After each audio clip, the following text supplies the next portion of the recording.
Hello. Good evening. How are you?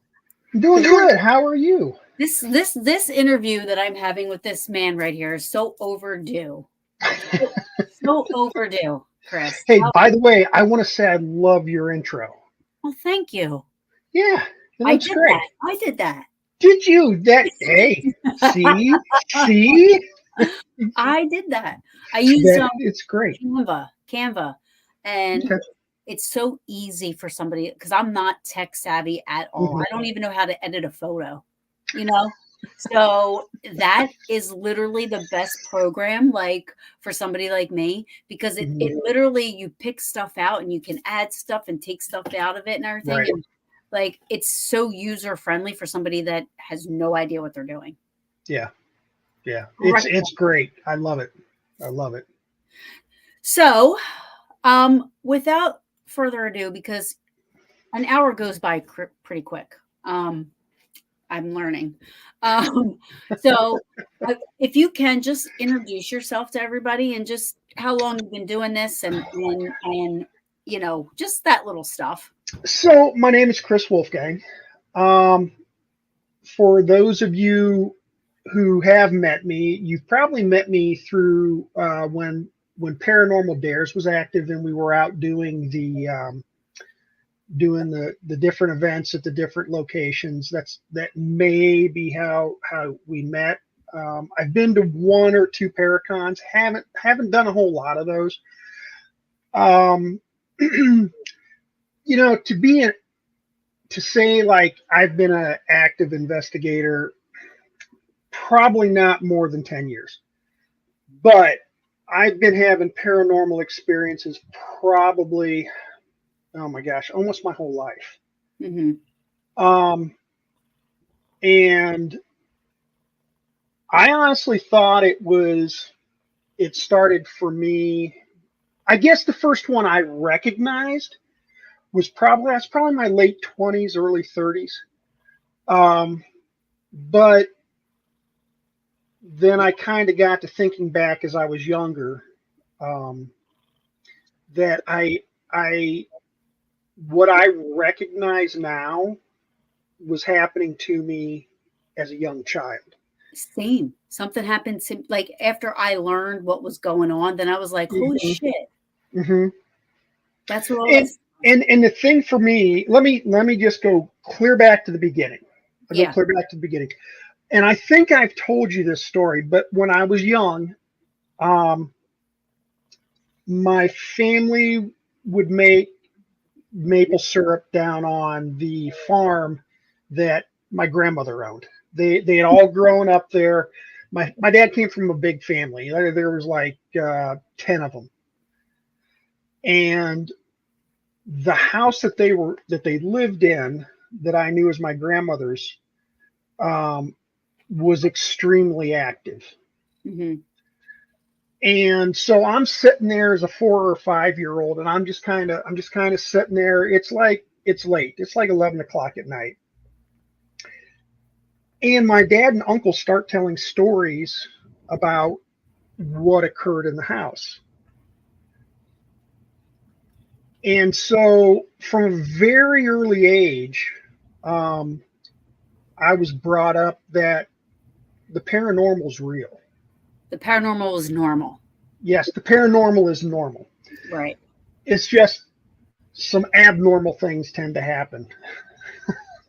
So, so from that time on, I always knew there was something, and I desperately wanted something to occur for me to experience something. And, you know, I would, like when I was little and I learned to read, the first place I went, if we ever went to a library or bookstore, was to the area where they sold all the paranormal, the books on, at that time, it was the supernatural or ghost stories or Right. things like that. Sure.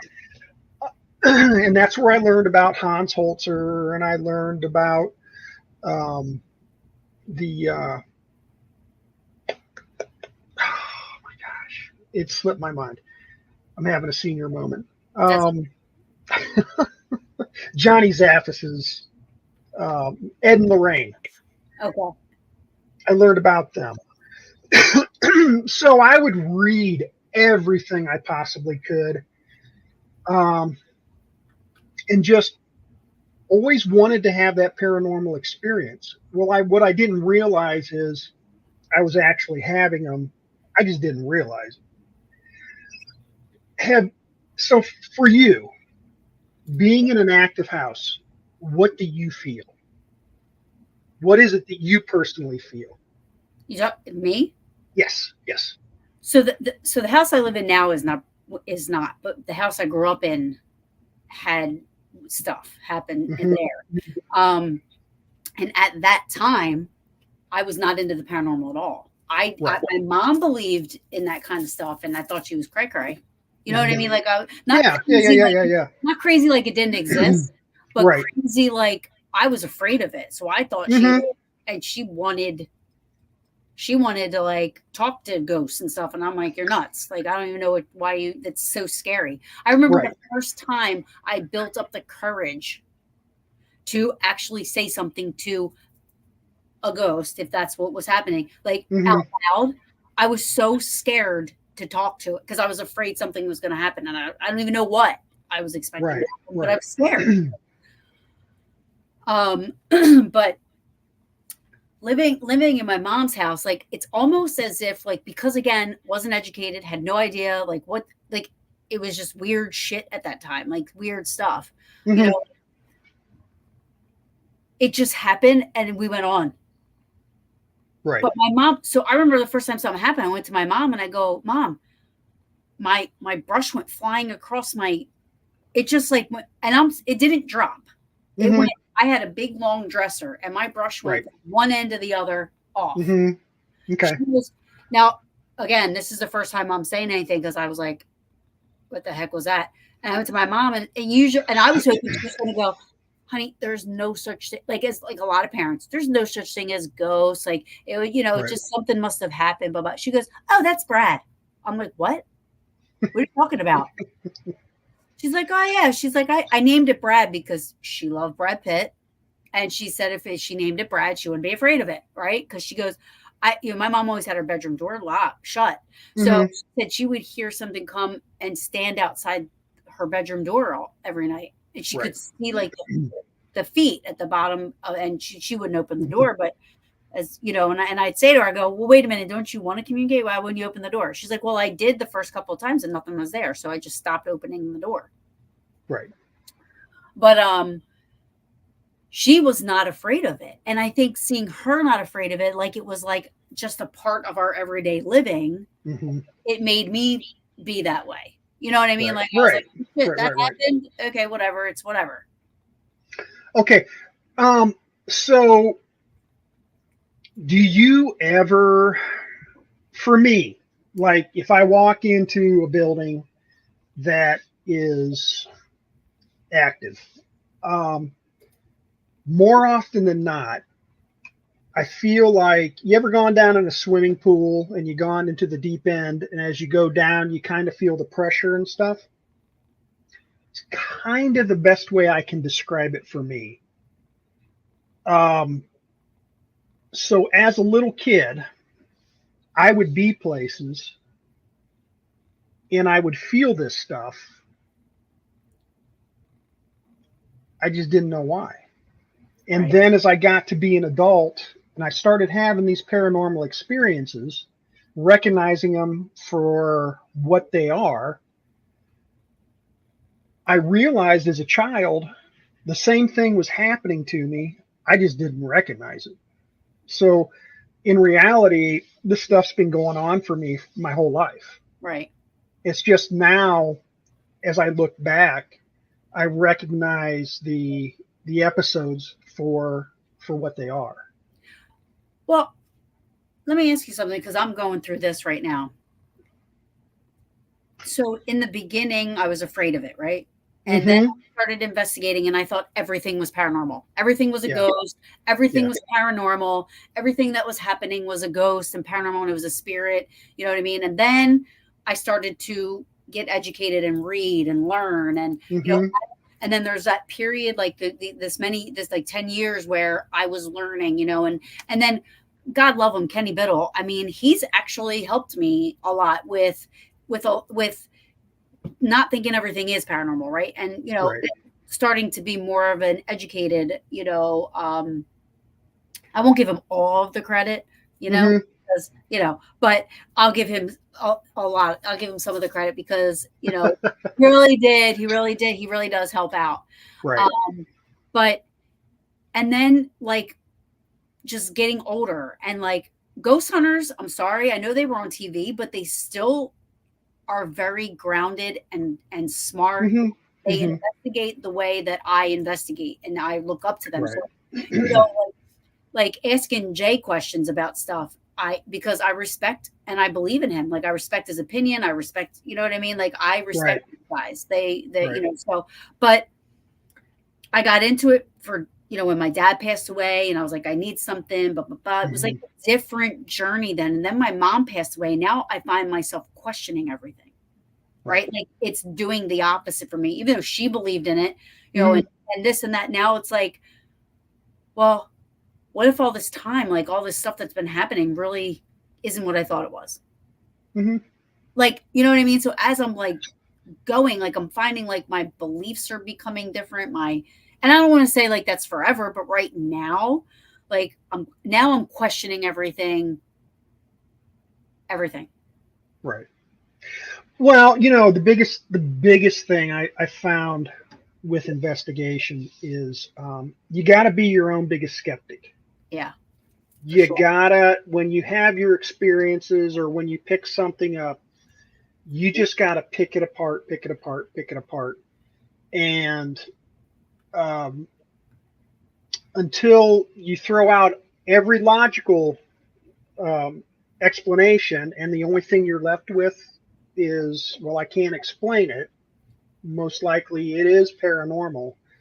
But yeah, you really, to be a good investigator, I think, is you really have to have some skepticism because you can believe in the paranormal and be skeptic.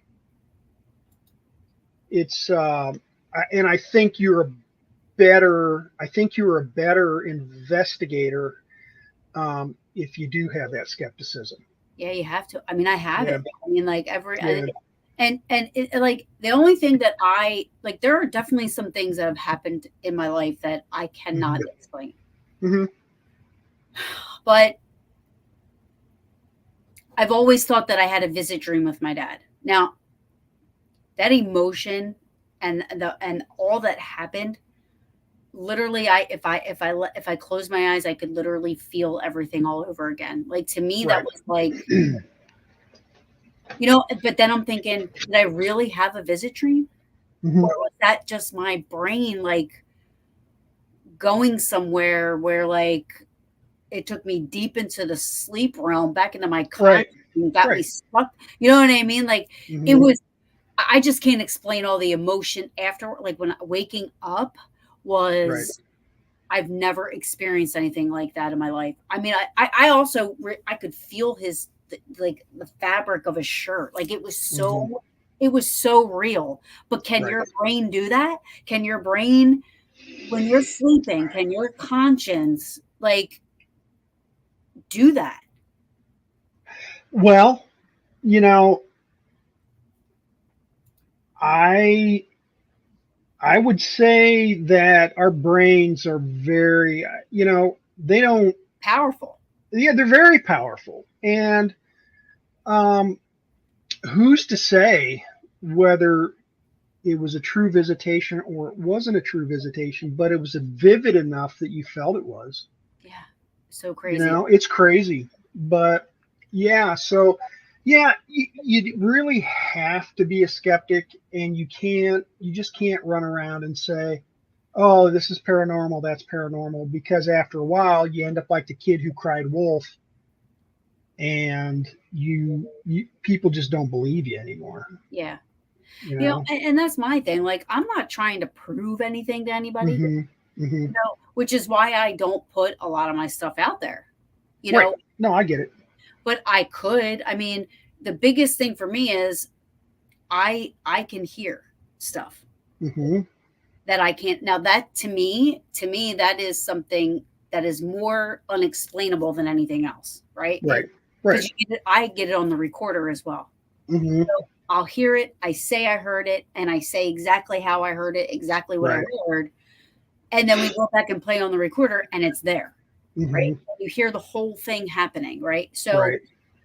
to me, that is something that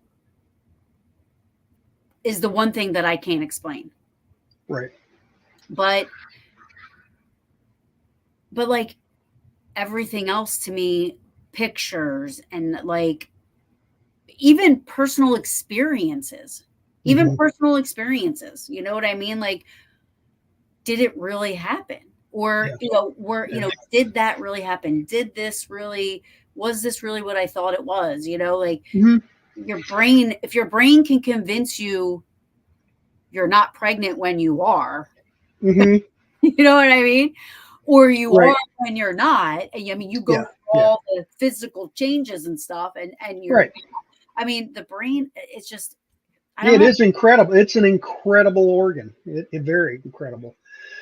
Um, yeah, as far as my experiences, they've run the whole gamut. I mean, I'm sure there's some things I haven't experienced out there, but I mean, it's been auditory, visual. I mean, uh, it's just wild every time it happens.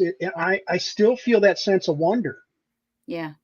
and I truly, like, you had touched on something about feeling scared when you were younger, how Hmm. it scared you. And I'll admit, you know, while I wanted to experience all this stuff, part of me was scared too. And I was younger. And then as it started to happen, you know, I'm like, wow, this is just wild.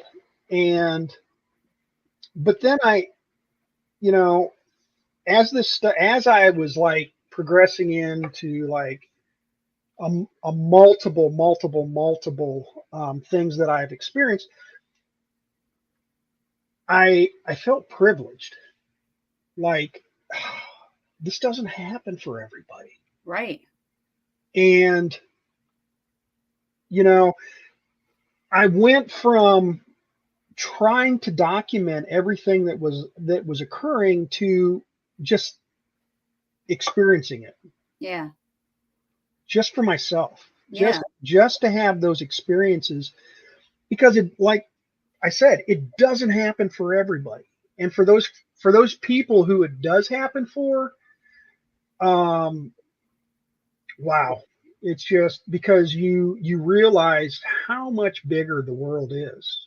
The universe. Yeah, the universe, Yeah.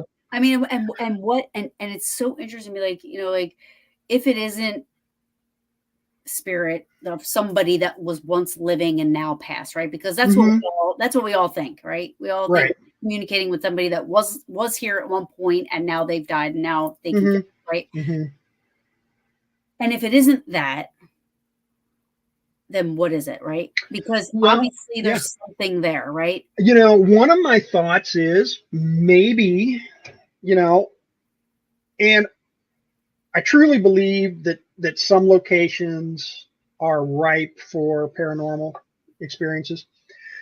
Um, but I'm like, well, what if we're experiencing somebody else's timeline?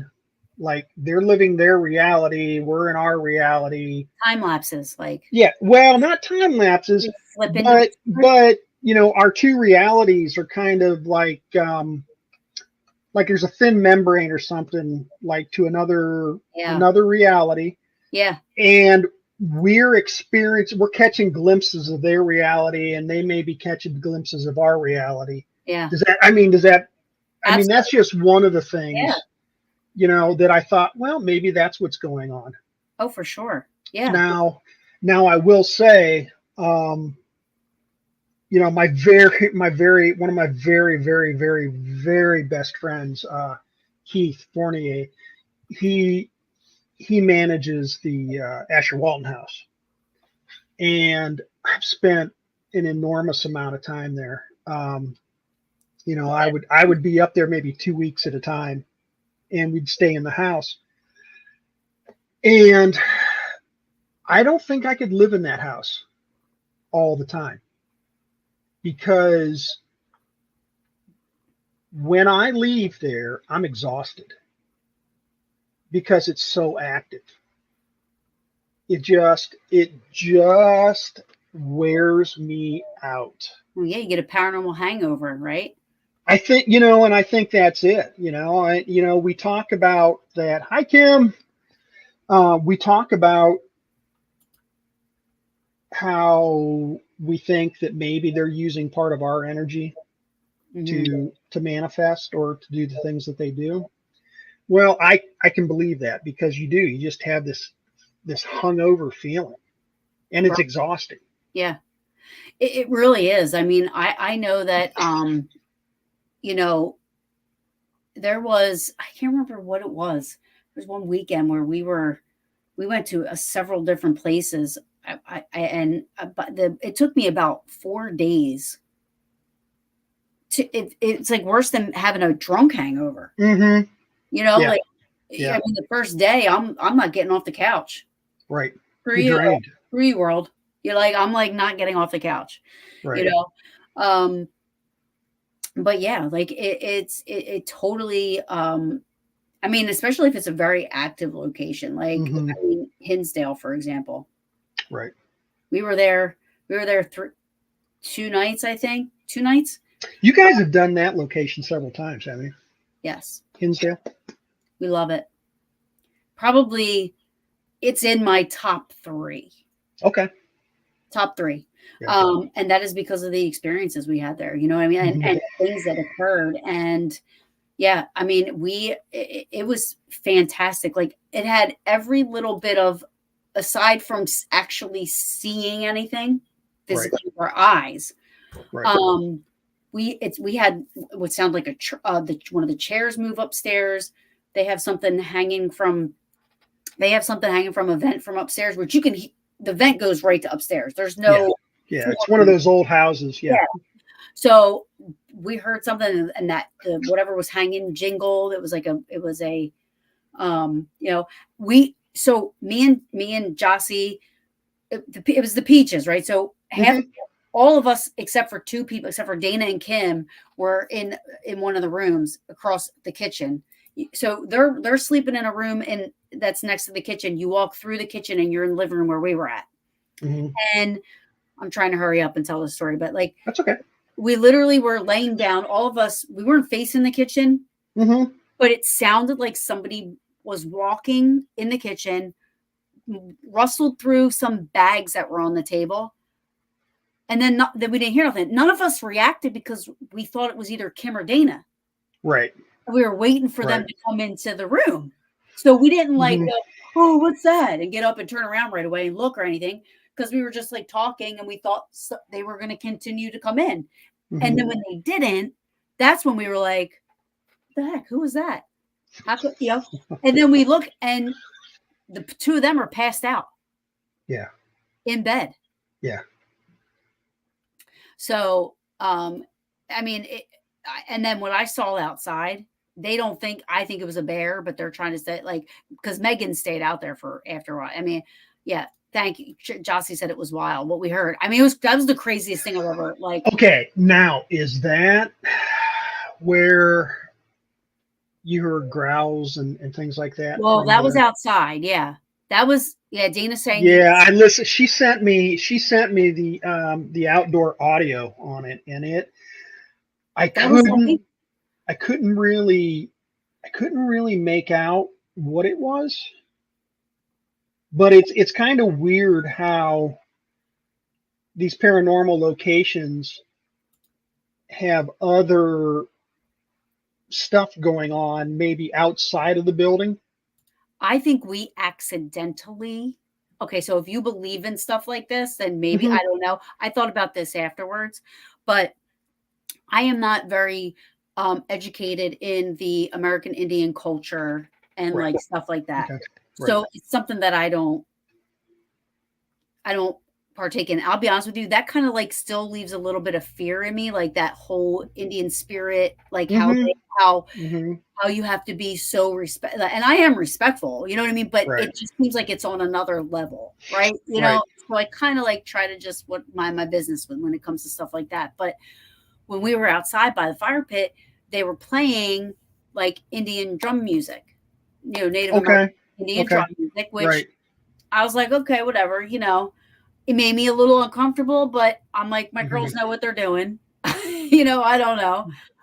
Um, because I'm like, I know that they used to make up music, but they mean stories, or they told Right. stories, or they did whatever. So who knows, right? Hmm. So after that occurred, it was like outside just felt different. I'm usually afraid of the woods, like, and the house isn't in the woods, but like I'm Hmm. usually afraid of the woods, Right. and that's due to uh uh wrong turn. I mean, thank you, wrong turn.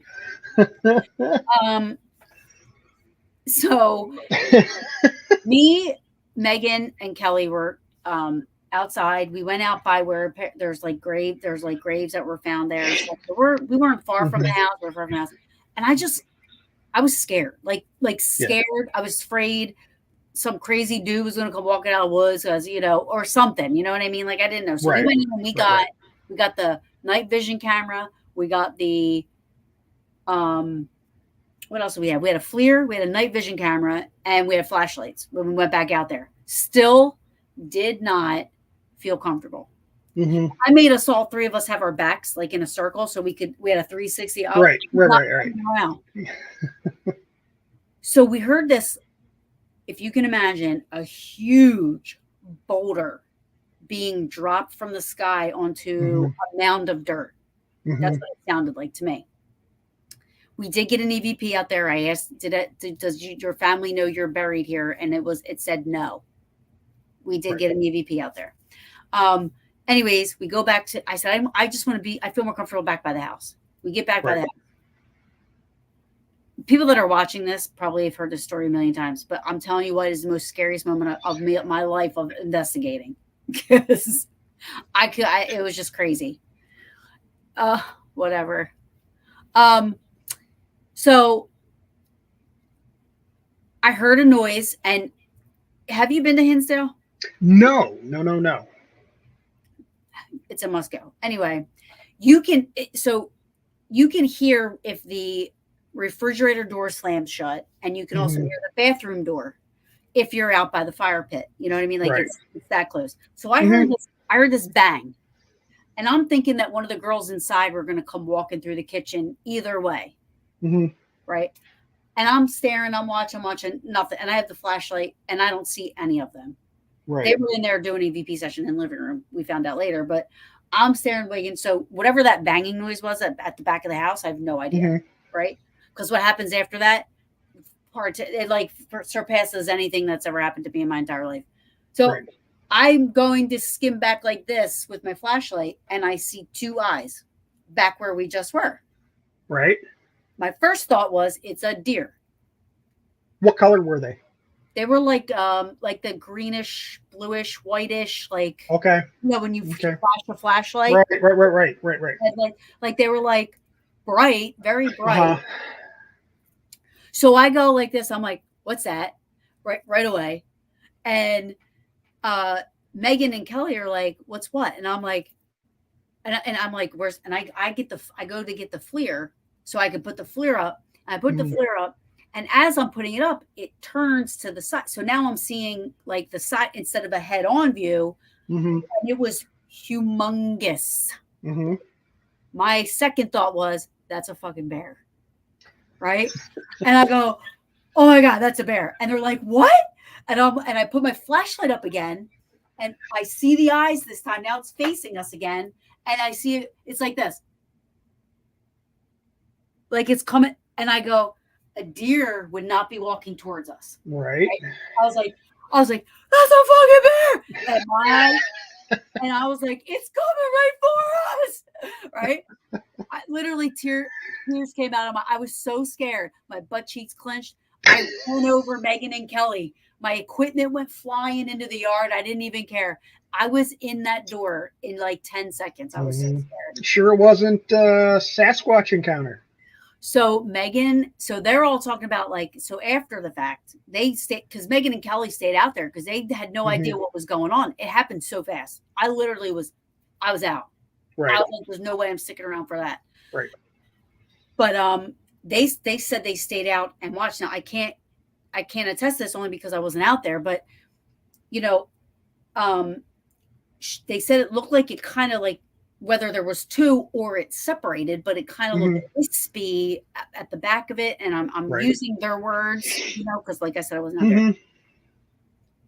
But um, I went in and I was literally like I was so friggin' scared. I was legit scared. Like I know Right. I saw something, and I know that I don't know what it was, but yes, my recorder, like I said, my equipment went flying. So my stuff was out there for 2 hours. I would not go the fuck back out there. That shit was out there for 2 hours and it was recording for 2 hours, nothing. Cause then, Mm-hmm. Megan and them come back in and I'm trying to calm down, and I'm like, look out the window. I don't want to look out the window. And then I start thinking wrong turn. And I'm like, I can't take this. I'm like, I can't take this. So one of the I like for the paranormal stuff, most of the time I don't get too spooked. I mean, there's been time we were in Malvern, Iowa, and we were at Malvern Manor, I and want it to was go there. the first time we had ever been there. So the owner's taking us around. We had gotten there, and he was doing a private tour for some other people. We got there, and he's like, "Hey, I'll let me just take these guys around." And so he finishes up. They leave, and we start taking our tour. So I'm walking around with a camera, getting some B-roll footage for our advertising and things like that. And Keith and Jess are in a room with the owner. They're talking to him. And I wander on down to the hallway. It used to be one of the things one of its final iterations was a nursing home. And one of the rooms housed they said he was just this really tall big guy, and that now he didn't like people down on his end of the hallway, and he would chase the nurses and things like that. And so now you get a black you'll get a black silhouette, like a shadow person, and it will come out into the hall and it'll chase you and things like that. So while they're in there talking to him about this room, I go down to this hallway and I'm trying to get some B-roll footage. Now it's daylight, but it's pitch black in this hallway. So I pan the camera down and I'm standing there, and out of the darkness comes this very pale figure. And I mean, it's just making a beeline for me. Oh, that's scary. And I'm like, so I just kind of, high stepped it back to safety with the others. Turns out some people from the previous tour had snuck back in and were running around the building. Oh, Scared the crap out of me. yeah, I would. The... So while that was going on, they were in there doing an EVP session. The rest of the Right. girls. Mm-hmm. Well, see, so Kim said, meanwhile, we got an amazing EVP while we were in there. Well, I'm going to play it for a second because I do have it. Okay. And that's just because we're on the topic. But yeah, go ahead. They're talking and they said, are you happy? So we had just the three of us, we decided to split up. We'll go outside. You guys stay in here. So Mm-hmm. 3 of us are outside and 4 or 3 were inside. I think, no, 3 were inside. Mm-hmm. Or 4, I can't remember. So they said, they asked, are you happy? Something along the lines of, are you happy that it's not so crowded in here? Mm-hmm. So let me see if we can hear it. Hold on. Okay, so it's just the 2 of us in the room. Soon to be the 3. It's Dana and Lauren. Does it ever overwhelm you when too many people are in the room, all trying to talk to you? That's... Yeah, I heard it. They got out. Like, that's incredible. Like, I heard that mm-hmm. and I was like, holy shit. So, like, if that's the only thing we would have gotten all weekend, I'd have been so happy. Right. Because how do you explain that? You can't. How do you explain it? So have you had an EVP say your name yet? Yes. What'd you think the first time you heard that? The first time I ever heard that was when I was an enthusiast. Mm-hmm. And I went to Phenomenology by myself. And I signed up to do a ghost hunt with Mark and Debbie Constantino. Okay.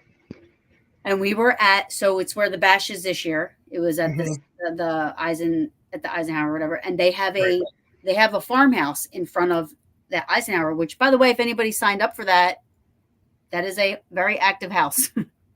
And we were in there and they were doing EVP bursts. Right. And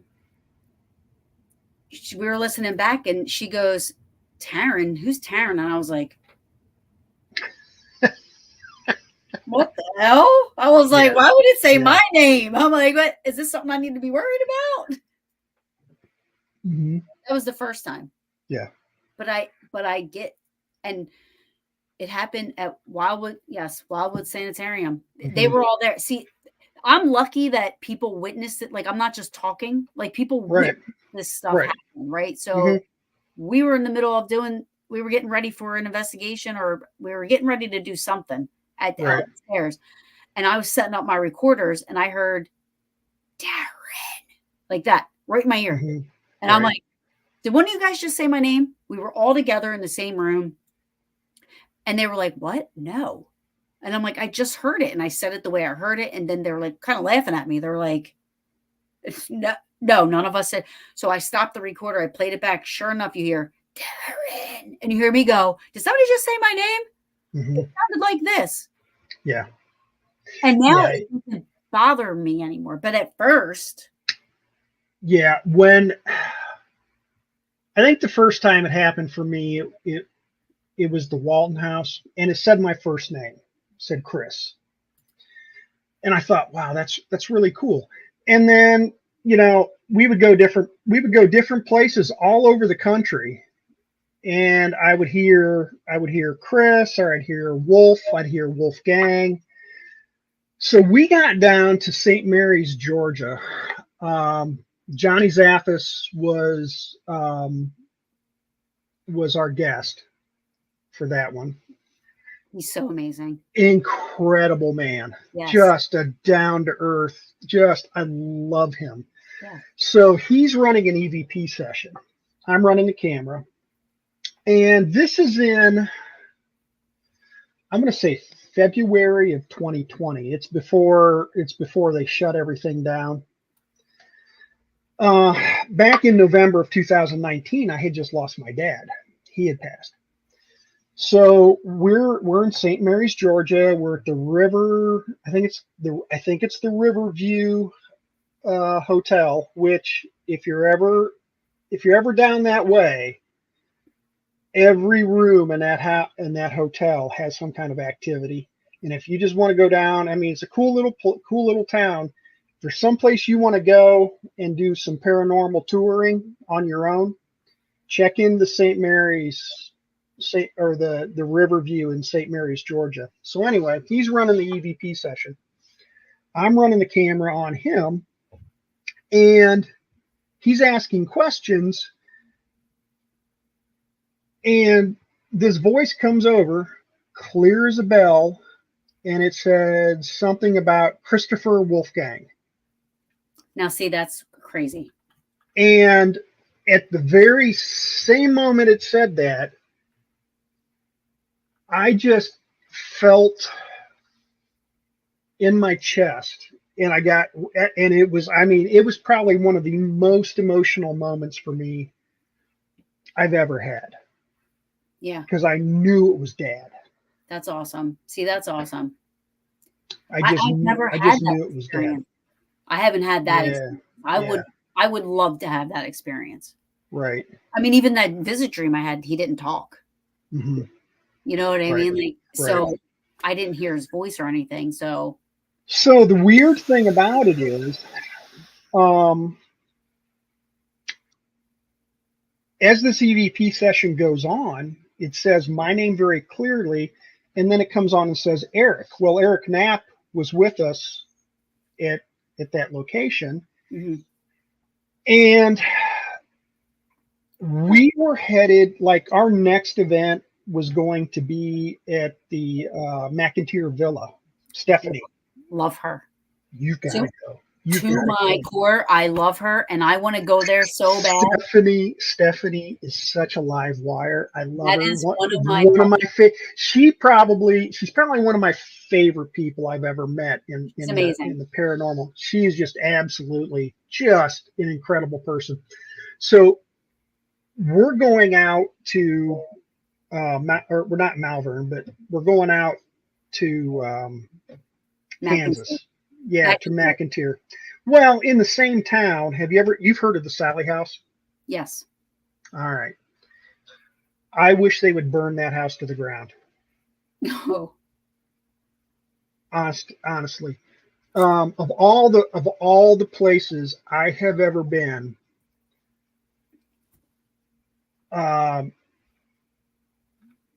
that is the most negative place. The energy in there is just so negative.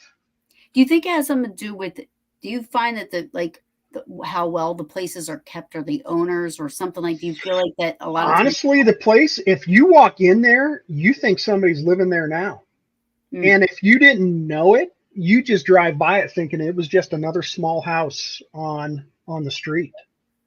But let me tell you, once the sun goes down there, that place takes on a whole nother vibe.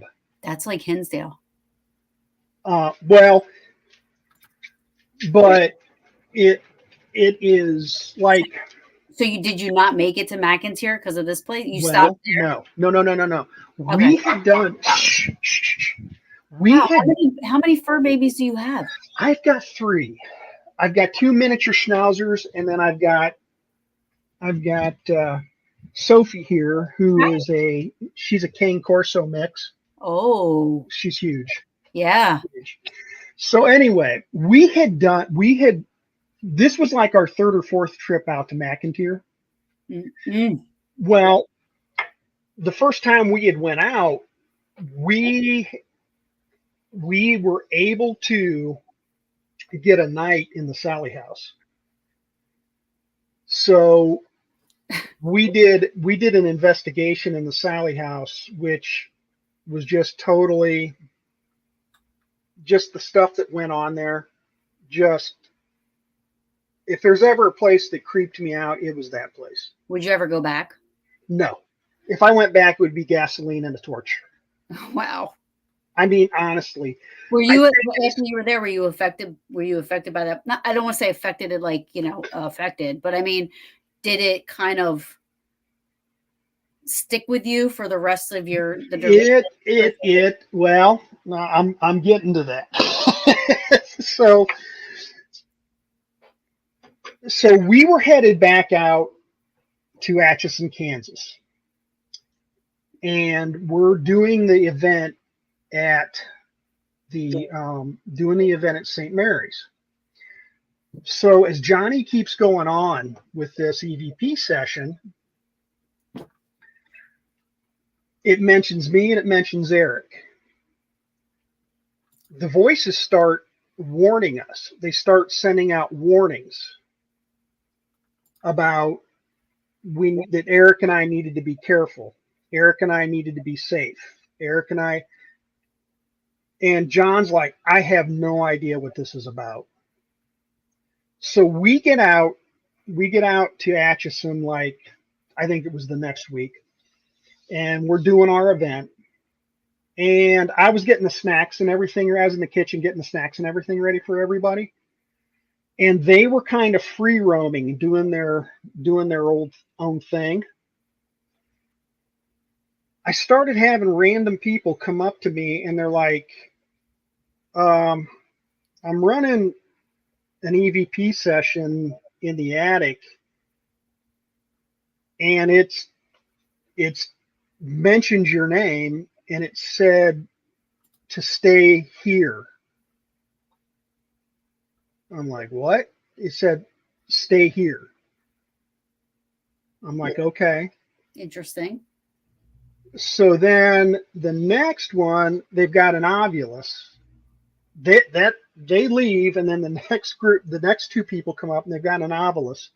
And they're like, and they show it to me, and it says, tell Wolf to stay here. Wow, on the ovulus. Yeah. That's interesting. And I don't give much merit to those things, but if it's something like that, like something. Yeah. It was weird. So what it was warning us about is not to go back to the Sally house. Oh. Is what it came down to. Because I mean, when we were there the first time, we were doing a Facebook Live, and we were up in the child's room, and it's just filled with dolls and all this other stuff. I don't understand why people got to do that. Like, if you got a haunted location, every haunted location I've ever been to that is strictly a haunted location, they always got a doll room. You don't need dolls. It's haunted. It's always got a doll room. So we're in the child's room. It's got all kinds of stuffed animals and things around. And because I don't like dolls, just I'm standing up, leaning against the wall. Keith and Jess are sitting on the bed, and Eric has got the camera on Keith and Jess, and we're doing the whole Facebook Live thing. And they're talking, and I'm just kind of standing off to the side. Well, at my feet, at a certain point at my feet, you hear a doll cry. Oh no, I would be out. I'm not even kidding you. I would leave. Just out of the blue, a doll cries. No, and I'm like, and they're like, did you kick something? They look over at me, and I'm like, I don't think so. So I start moving all these dolls around to try and simulate, because I'm thinking it's one of the ones that like laughs or whatever when you. No, it was like a baby doll cry, a cry. Wow. I can't find it.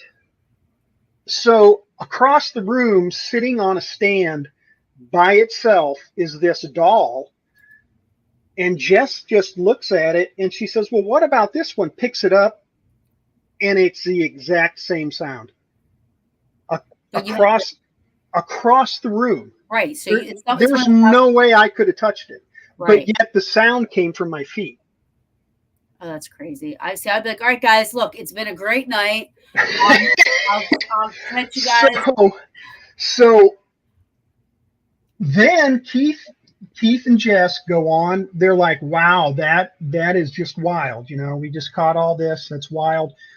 So then Keith and Jess go on talking, and then Keith's like, he looks up at me. He goes, "Did you touch me?" And I'm like, "No." Kim And he said, goes, and we're done. he said, "My back's burning." Oh, wow. And I lifted up his shirt. He had about a 4-inch scratch right down the middle of his back. Like something just took a fingernail and just scratched him. And then so I took a picture of it. I think I don't know if I still got it on my phone or not. So anyway, yeah, that and then from there the night just got worse. So it sounds like one of the places where you wish you could just erase the whole thing from your memory. Yeah, well, I think one of my concerns about it is this house, obviously, whatever's there is aggressive. I don't think it's human. That's my personal feeling. I don't believe it's human. I don't believe it's a little girl named Sally. I think I don't know how it got there, but it's infesting this house.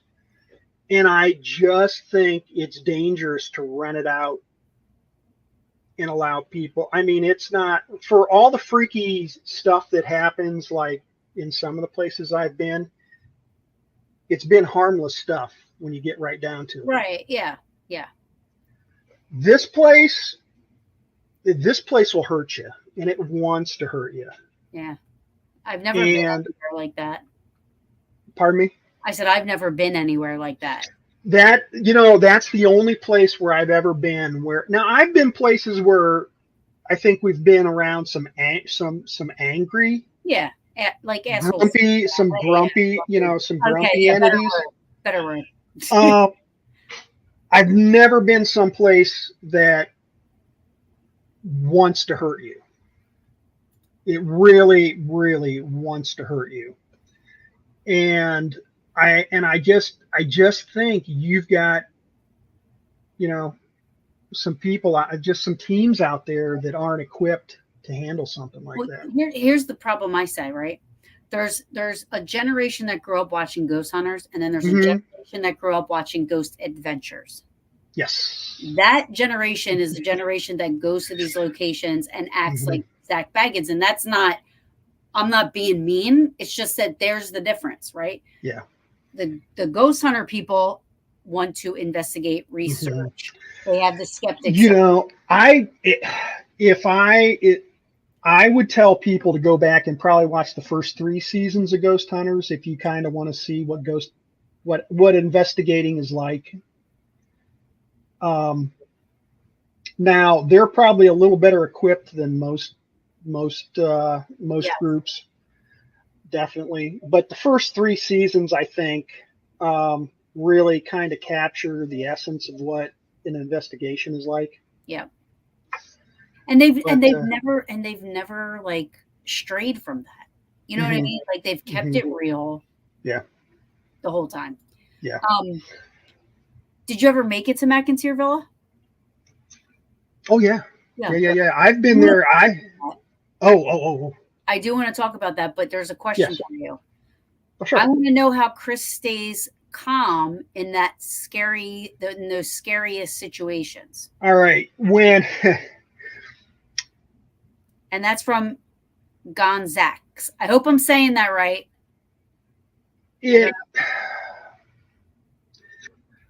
Being with a group, being with 2 or more people, or 1 or 2 or more people, is a whole lot different than being by yourself in a location.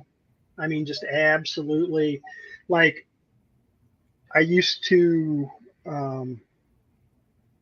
work someplace, and I worked there in the building by myself overnight that was active.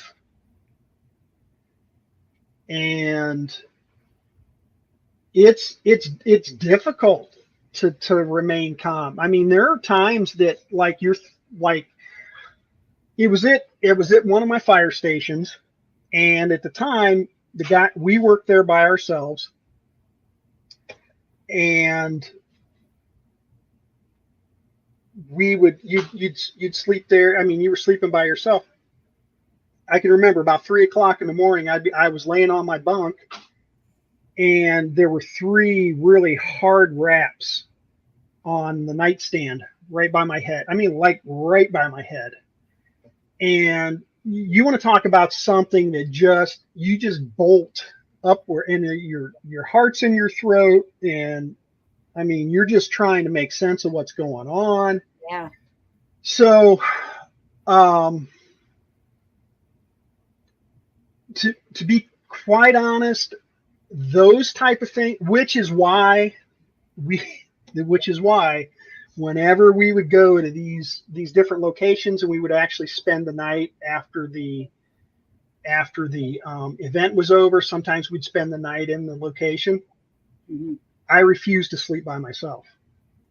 I've just had way too many experiences. You know, I've had blankets tugged, I've had the wrapping on, you know, and I'm not talking about like a little tap. I'm talking about like somebody took their fist and was just banging on, banging on the nightstand next to your head. And I don't care who you are. That's gonna scare you. Well, besides seeing the bear, right? Because that was my scariest moment. Like, to answer the question though, too, like, I mean, for me, things happen so fast that before you even realize what's happening, it's over with. That was the point I was getting ready to make is you don't have time to get scared because it's over with. And then, and then you don't realize at the time that what you might have heard, seen, or experienced was paranormal. Right. Because your brain automatically goes to the natural. The stuff that you experience every day. It automatically goes there.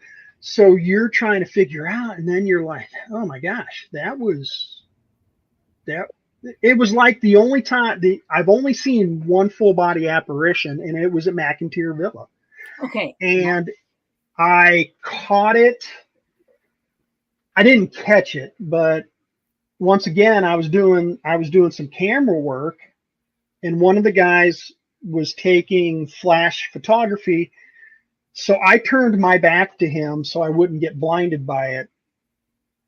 And in the strobe, there was a man. You couldn't see him. You could see him from the knees to his shoulders.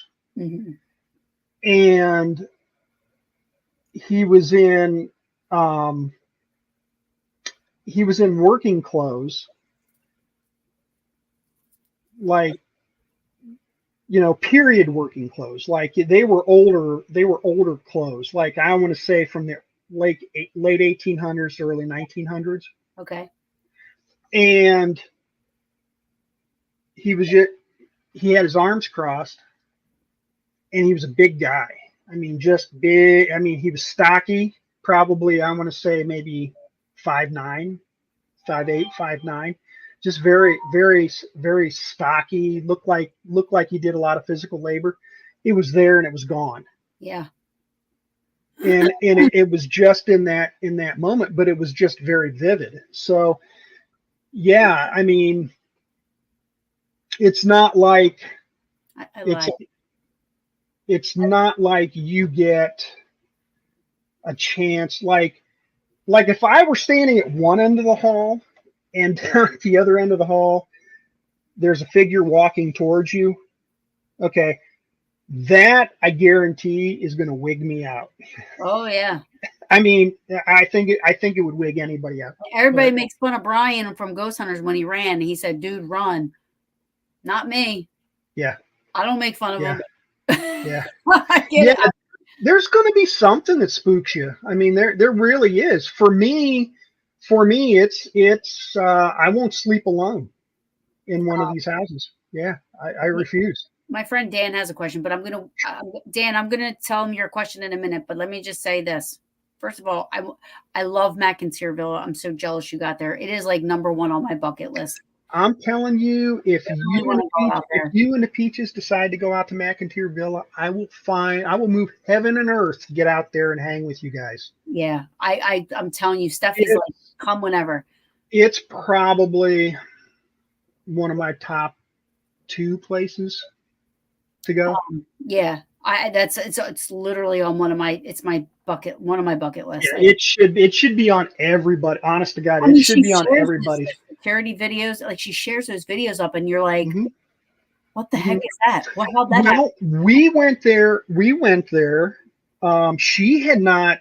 I don't think she had owned it long. I do know that she had gotten a lot of renovation work done to it when we went through it.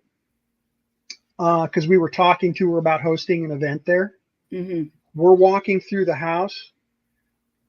We're hearing pianos play. We're hearing voices, and this is in broad daylight when we're walking through. Yeah, I remember the one time I was there. I drove out by myself, and I got out there before everybody else. And I'm sitting there talking to Stephanie, and she's got the cat balls, the little motion detector. Well, there's one sitting on a table back behind her. I can see it over her shoulder. It just starts going off as we're talking. And I said, somebody's listening to us. Mm-hmm. And she looks over her shoulder, and it's like just another day for Steph. I mean, honestly. Yeah. Yeah. So then we go into the kitchen, and I'm talking to her, and this blue ball of light, like it's neon. It looks electrical, just flashes in her sink. And I'm like, I've experienced stuff out there that I've never experienced anything anywhere else. Yeah. Yeah. I saw a ball of light once at it's called the Hoffman House, I think. Mm-hmm. It's the house that's attached with the Eisenhower. It's the farmhouse that's right in front of Eisenhower, where the ghost hunts are. It was the only time I've ever seen anything like that. It just went across, the only time. And I want to just, I know I said I've never seen anything, and I totally forgot about this because I wasn't scared when I saw it, which is weird. Mm-hmm. But did you ever see American Horror Story? Oh, yeah. So remember the first one? Yes. The best season. The best. Remember the guy, the black suit? Yes. I saw something similar to that. Wow. Yeah. And it was while I was on vacation. Mm-hmm. I was in South Carolina.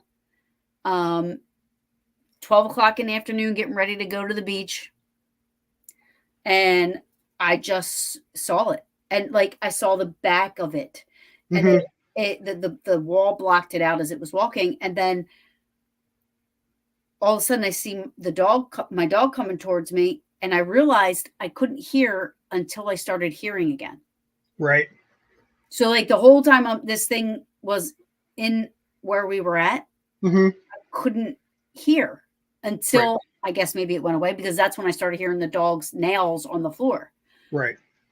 So I just wanted to put that disclaimer out there, because I was like, oh, I've never seen anything, but I have. I mean, I've seen things that I can't explain. Yeah. I can't prove it to anybody. I didn't get pictures. And I mean, mm-hmm. But, mm-hmm. and I wasn't drunk.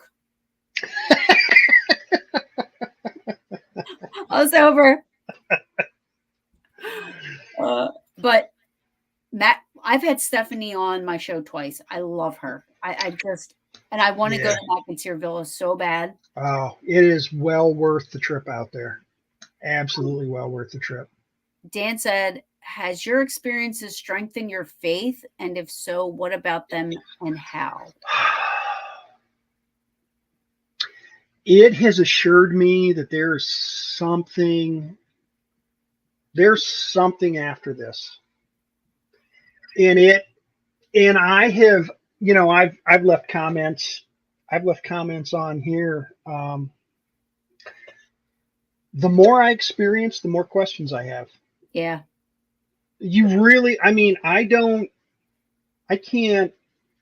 I have no more answers than I did when I started out with this. But yeah, it, but I've always had a belief. Yeah. I've always had a belief. Um, I just, I just don't know. Like, I know there's something after this life. I just don't know what it is.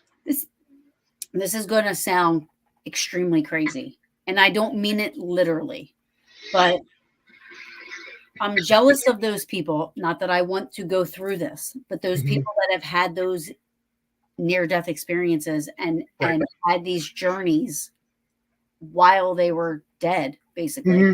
and come back. Because I literally will stay up at night because of my fear of death and not Right. knowing what's after. And the Hmm. people that I've interviewed that have had near-death experiences, they're like, "Oh, I'm not afraid. I'm not afraid. Yeah. I don't want to die, Right. but I'm not afraid to because I know there's something." And like they know Hmm. that, right? Right. Right. Me, I'm like, great. Naturally, my mom dies. My dad's dead. My grandparents are gone. Hmm. I'm Hmm. like the head honcho chief of the family right now. And that's like, Right. I'm like, great. Natural progression. I'm next in line. You know what I Hmm. mean? So it's like, Yeah. No, I get it. like that fear of death. And like, it's just, you know, hearing people's experiences again, you're like, okay, was it their conscience that was just, or is it, I mean, I had Keith on last week and Right. the whole daddy thing, Yeah. like Yeah. that is insane. Like that was Yeah. just crazy to me. Like, Right. Right. but Right. yeah, like I am afraid to die because Hmm. as much as I say I believe or I think I believe or I want Hmm. to believe that Hmm. there is something, I have way more questions than I do this blind faith type of a, Yeah. you And I know? think I think they think that's normal. I think most people do. Uh, yeah. I know there's now it doesn't keep me awake at night thinking about it. Um, because it's going to happen to everybody. I You know. know, I it's know going to happen to us all. that's even scary. Like that's scary that you have no control over it. You don't No, know you don't. when it's going to happen and you You don't know. know, and I will say, being on the fire department for as long as I was and being in emergency services, you realize that there's no rhyme or reason to it, and that um, it can take a child just as quickly as it can take somebody who's elderly, Yeah. and everybody in between. Yeah. So yeah, I mean it like the younger people used to make me sit and think, you know. The older people, it was kind of like almost you could accept it as the natural progression of life, like it's just the cycle. They Like lived a great they life. lived they You know, lived a life, and then they've passed. But for the younger ones, you just, yeah, it would sit and make me think, yeah. you know. So I don't.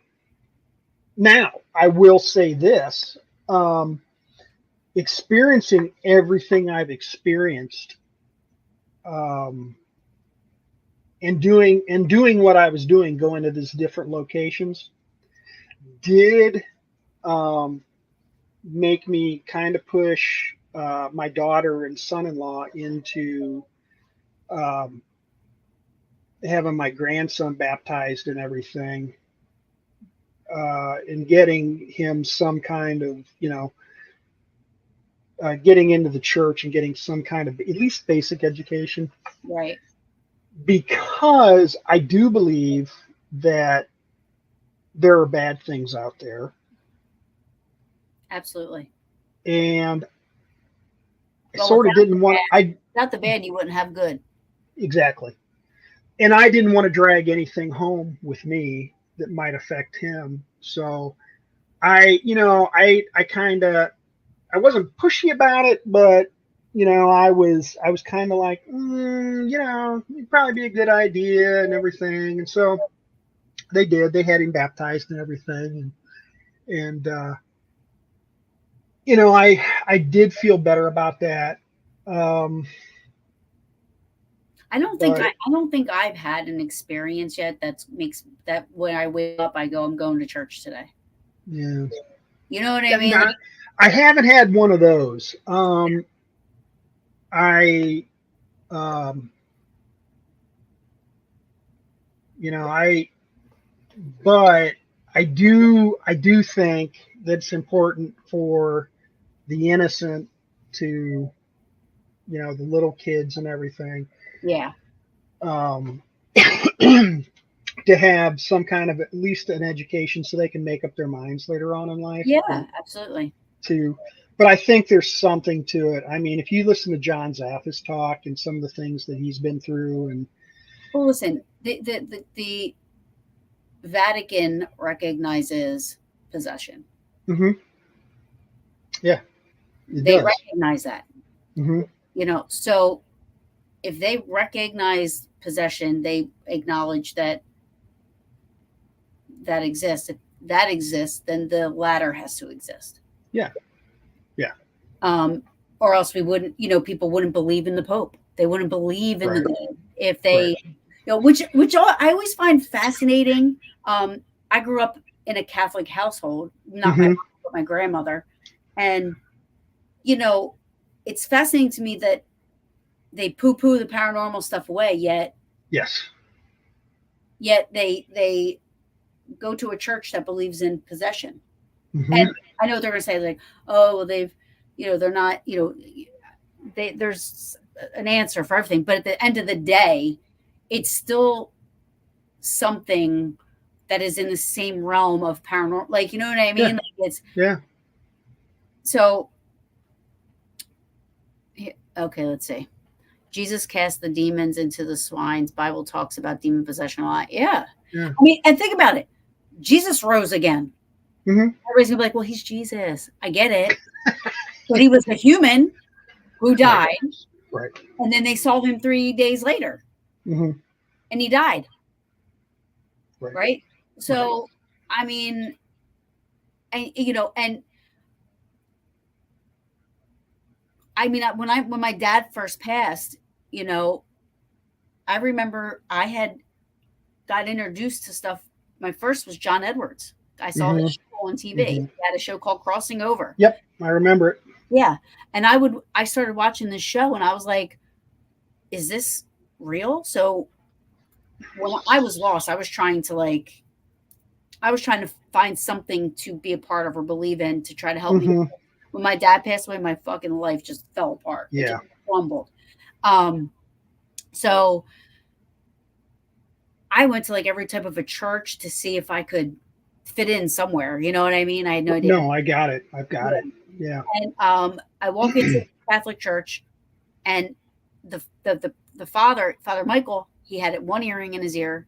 The band was like they had guitars and drums, and they sang. I was like, hmm okay. I was like, all right, this I can get down with this. It doesn't seem too uptight, Right. and Right. everybody seems a little laid back and cool.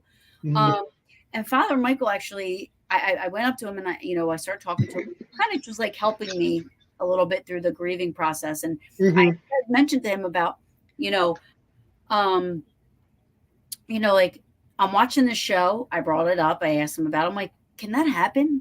Can people really communicate with people that have passed away? hmm And he's like, he said to me, he said, now this might be more on the religious side of it, which Right. everybody has a right to believe whatever they want to believe. But he said, well, if like in the Bible and the stories and stuff like that, like people who have communicated with God or Jesus, it was always through dreams or it was through visions, it was hmm through pictures and stuff. So, if they were saying that they talked to this person, then I would be less hesitant to believe. But if they're saying they're getting pictures and they're getting, Right. visions or they're getting this or that, he's like, anything's possible.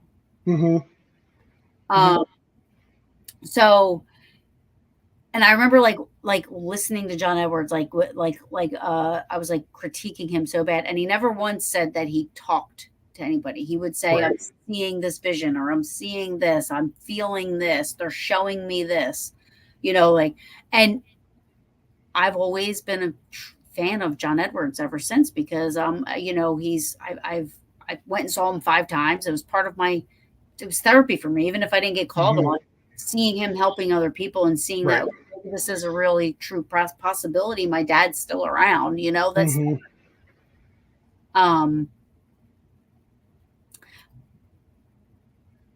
this guy's never here for the first time. Every time he comes on, and I'm sorry, I'm not trying to be mean, but he's like, "I'm here for the first time." But he isn't. He always says that. He always says that. So, how old were you when your father passed? 22. Okay, you were very young. My That's youngest, probably yeah. that was probably the biggest loss in your life at that Oh my that God. point in time in your life, Unexpected. and I think and it just My my dad was only 45. Yeah. I'm 46. Let me tell you how 45 hit me. Because when you're 22, 45 is old. Oh, I know. It's older. Oh, I am so sorry. I apologize. But it was devastating. Yeah. Yeah, in a loss that hits you that hard, it does bring up a lot of questions for you, and I I can remember searching for answers and things like that. One of the things that kind of bothers me though is you can't help your like for people who experience the paranormal.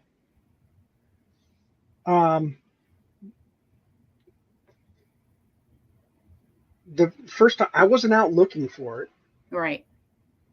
When I had my first experience, but they like because I've got a friend who's a minister, and he takes a very dim view of the paranormal.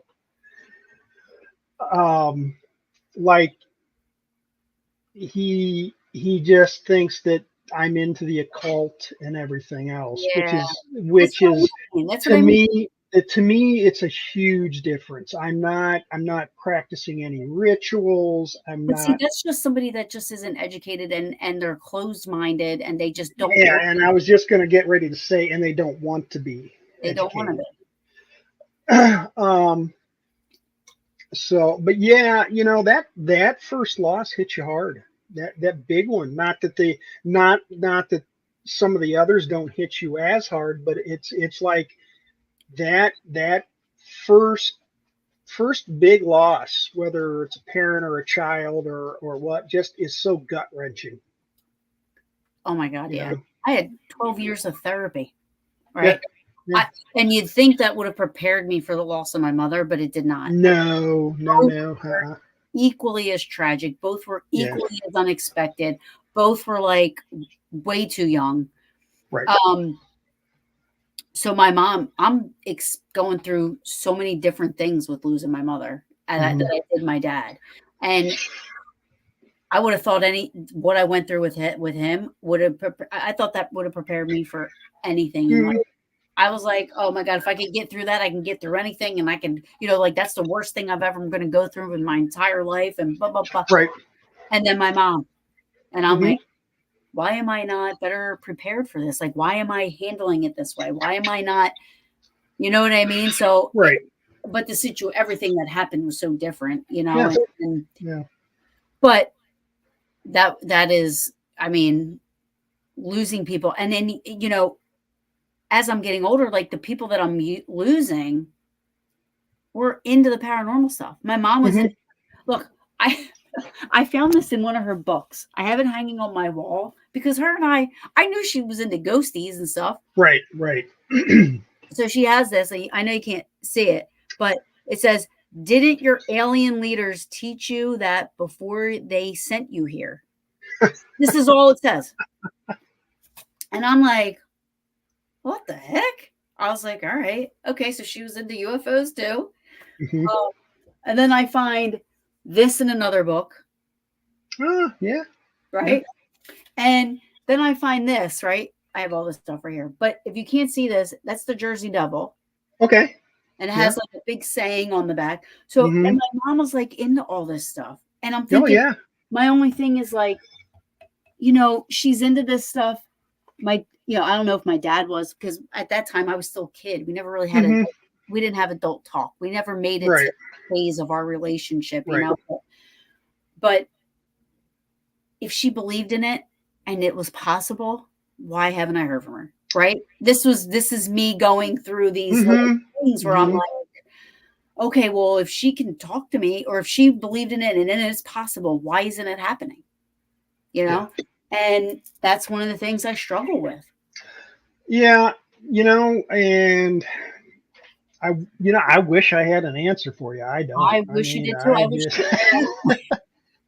But I mean, that's what I'm going through. So now I find it, because I'm so passionate about the paranormal field. I'm so hmm passionate about it. And I yeah. believe, like, again, I sit here and I tell you, I'm a believer in it. I believe Right. that there's something else out there, right? Hmm. I capture EVPs. I hear stuff with I saw, I see things, I hear things, I feel things, but at the same time, my logic brain is like, really? Like, take a step back and look at it in the big picture. And then I don't want to do that either, because then I'm like, okay, great. When we die, there's nothing. Like, it's just black and that's it. Now, to me, that's scarier Yes. Yeah. than anything else. That there's nothing, and I know there's not nothing. I know there's something after this, There has to be. and oh yeah, yeah, definitely, definitely. And I just, I don't know. Like I told you, I just keep getting more questions. I don't get any answers. I just get more questions. I know.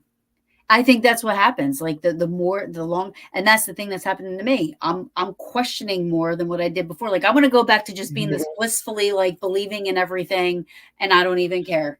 Like, I don't care if you think I'm stupid.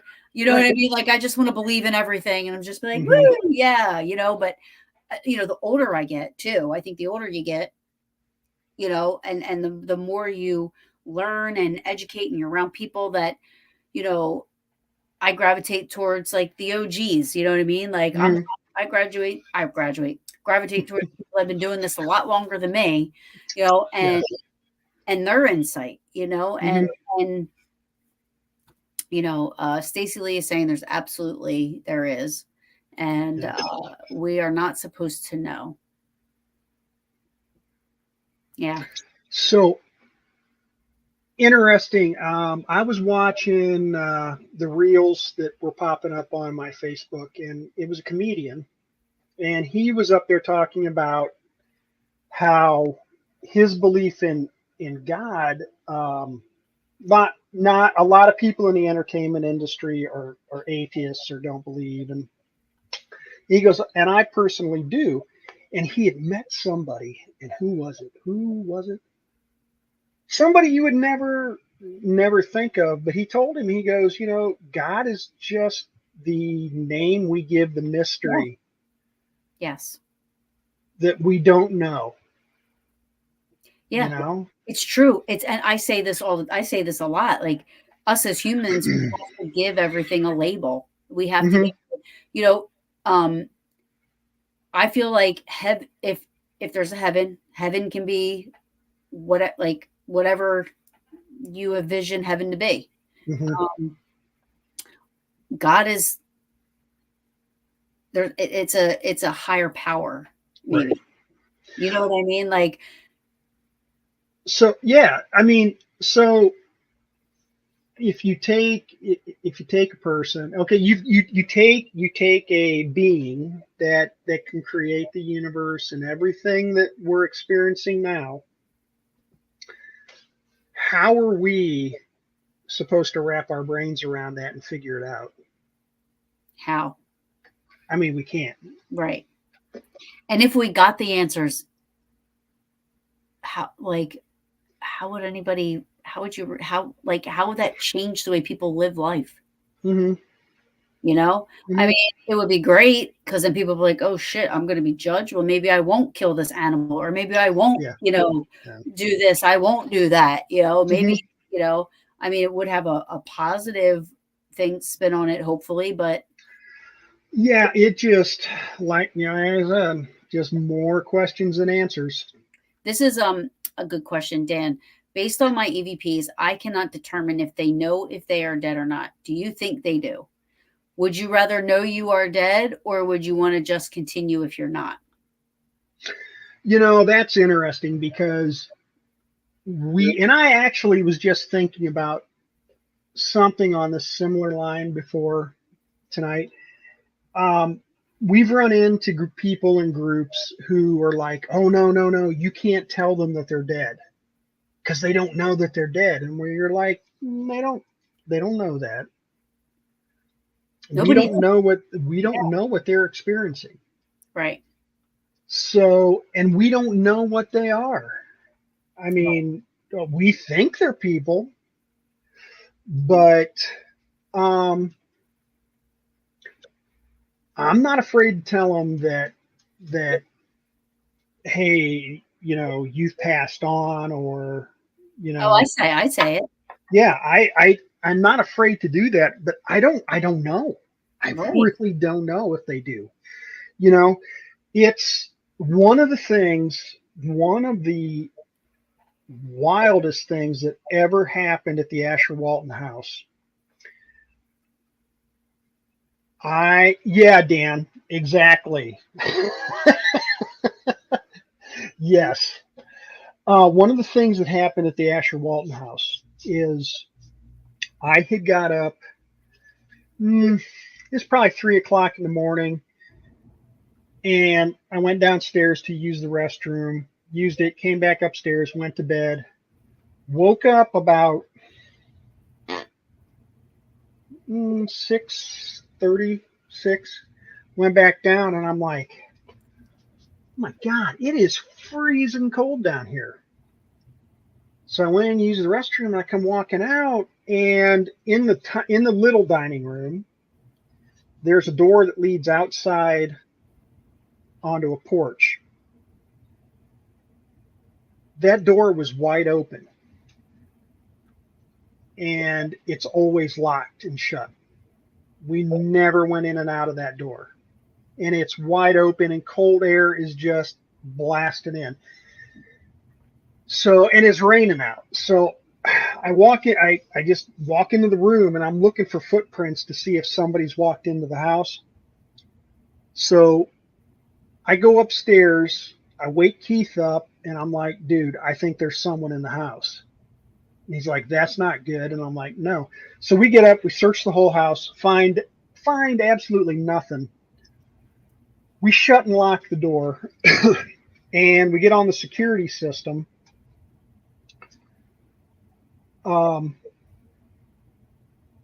We see where I had went downstairs, went to the restroom, came back out, walked back up. And 20 minutes after that, you hear this click, and you see this door fly open. Oh, wow. And it flew open so hard that part of the stained glass in the door got cracked. Oh, wow. So we keep rewatching it and rewatching it and rewatching it, and we start hearing what we think is mumbling. And so as we're watching this, we keep hearing this click, and I'm like, Keith, you know what that is, right? And he goes, no. He goes, I said, that's the lock. Oh. The lock, because you can only open that door from the inside. There's not even a space for a key to go into the lock from the outside. Oh, wow. So A couple weeks later, he had. I don't know if you've ever seen Paranormal Encounters with Connor Biddle. Yeah, I think I've seen that. Okay, Connor was at the house. Keith showed him the footage, and he goes, "Do you mind if I use this on my show?" And he goes, "No, I don't care." So he gets a hold of Keith later. He goes, "Hey," he said, "I've run this through my audio program. The mumbling we heard were a man and a woman arguing, and the guy was telling her, 'I'm just going to leave,' and she was begging him to stay." Oh, wow. So you got to wonder, do they realize? I mean, are we seeing and experiencing something that In an somewhere universe? they're alive, Yeah, living in this house, right. Does and like this house? it bled over to our reality? Right.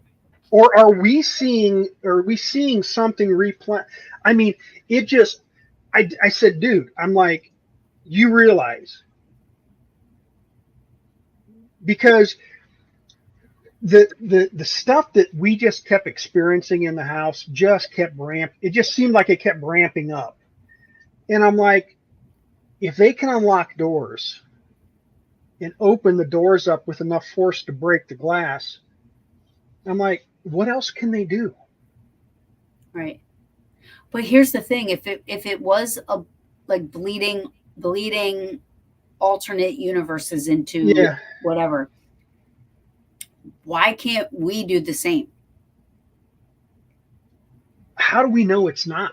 That's true. Maybe our actions in our little corner of reality is I mean, maybe somebody's in my house in an alternate reality and they're like, "Oh my gosh, this house is still haunted." Right. But like so okay. So here's an example. I'll take the Hoover House, right? In Waynesboro. Mm-hmm. Hoover House in Waynesboro. The last time we were there, the Peaches were there. We were doing an EVP session upstairs on the floor I was sleeping on. I was there by myself. I was sleeping by myself. But Screw that. well, I didn't after this. I didn't. I slept with Dana after this. I went down to snuggled up with Dana. But we were there, and the first thing we got, it was pretty cool. You know, it was like it was loud, and it was a guy that we were doing a short EVP burst, and he had an accent, and it was like, "What do you want me to answer?" Right.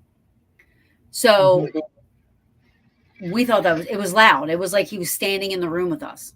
Right. It wasn't a whisper or anything like that. Mm-hmm. Kind of talked over us a little bit. So we at first weren't sure what it was saying. So we let it, we put it on the speaker and we're like listening to it. We get Andy Andrews to listen to it. And Andy was like, wait, that sounds like he's got an accent. He's the one that actually like was able to say like, you know, what do you want me to answer?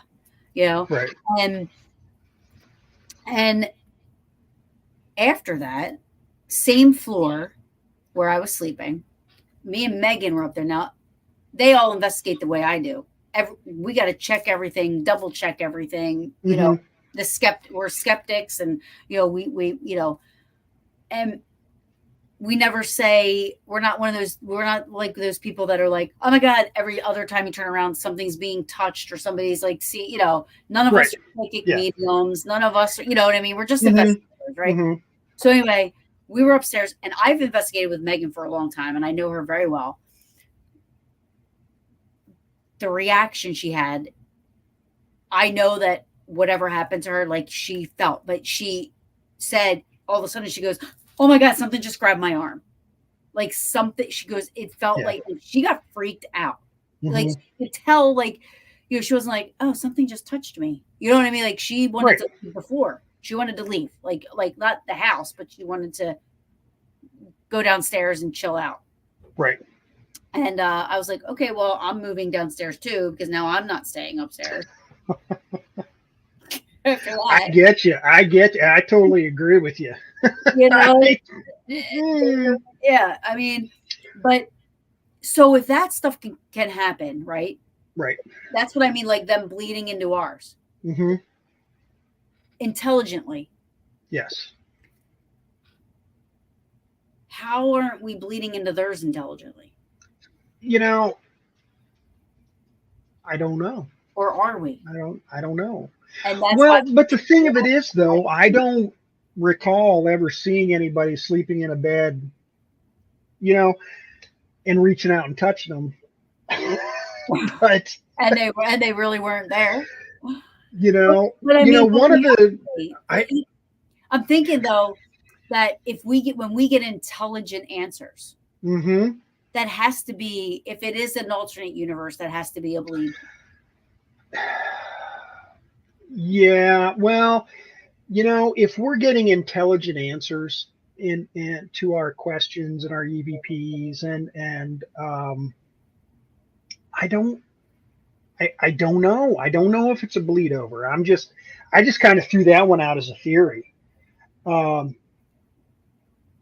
I don't know. I wish I did. I would make a None of I'd us make a lot of really money. know, right? No, we don't. We don't. And I think that's the fascinating thing about this field, um, is that you just get. And I'm like, that's why I say I mean, it can be unnerving at times. It can kind of shake you up, but not everybody gets to experience it.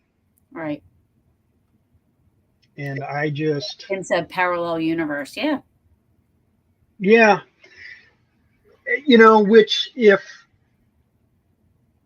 if they are able to talk to us from a another parallel universe, then obviously they know something we don't.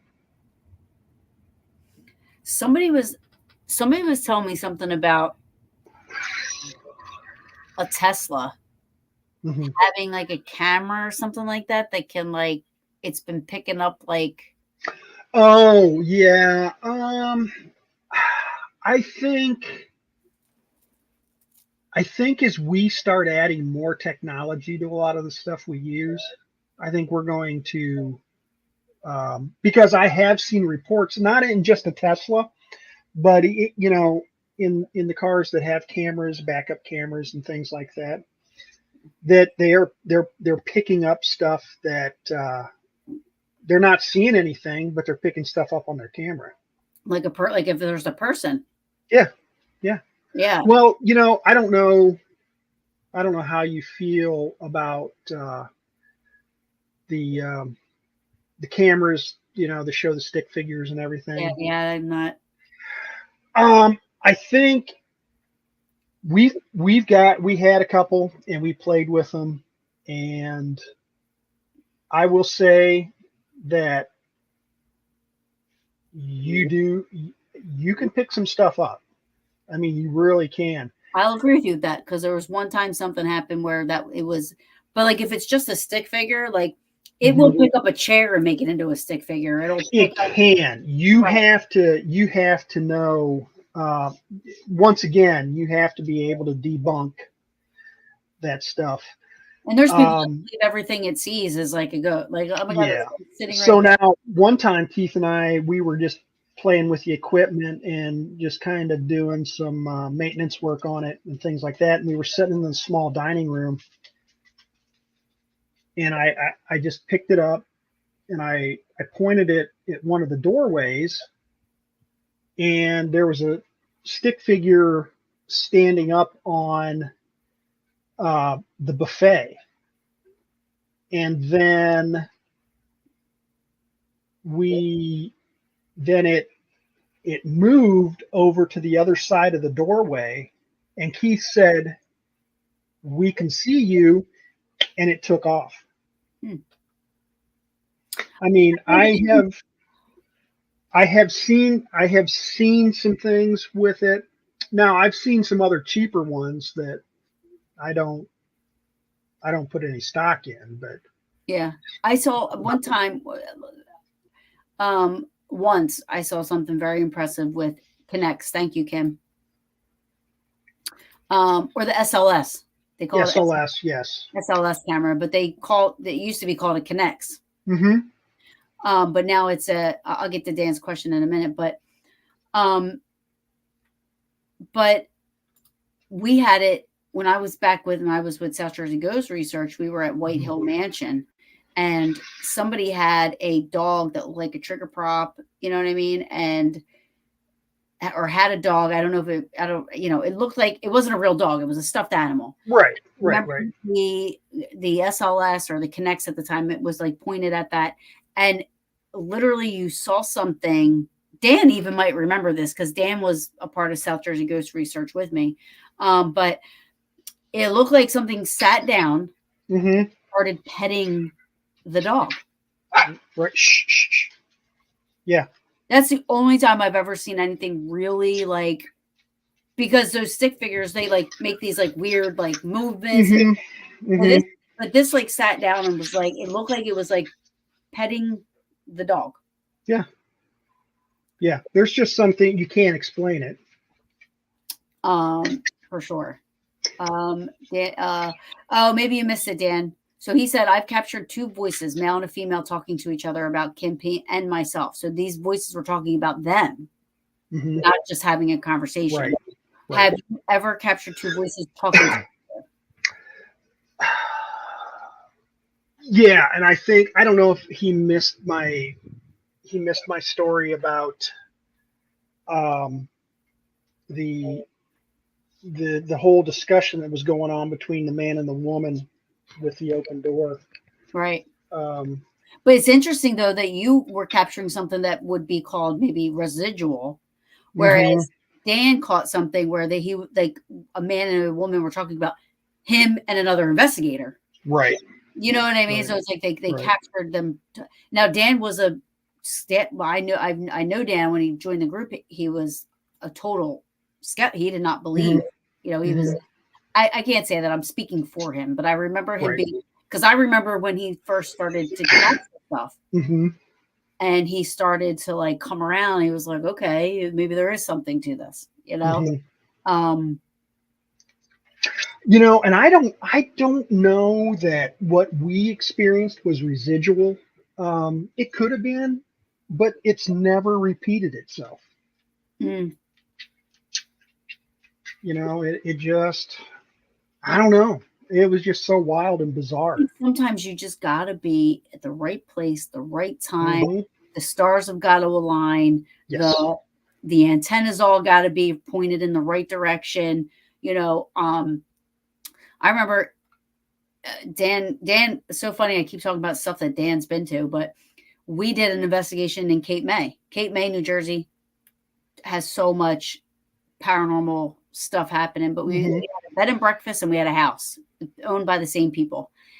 We were investigating overnight. We had to do one and then go to another one.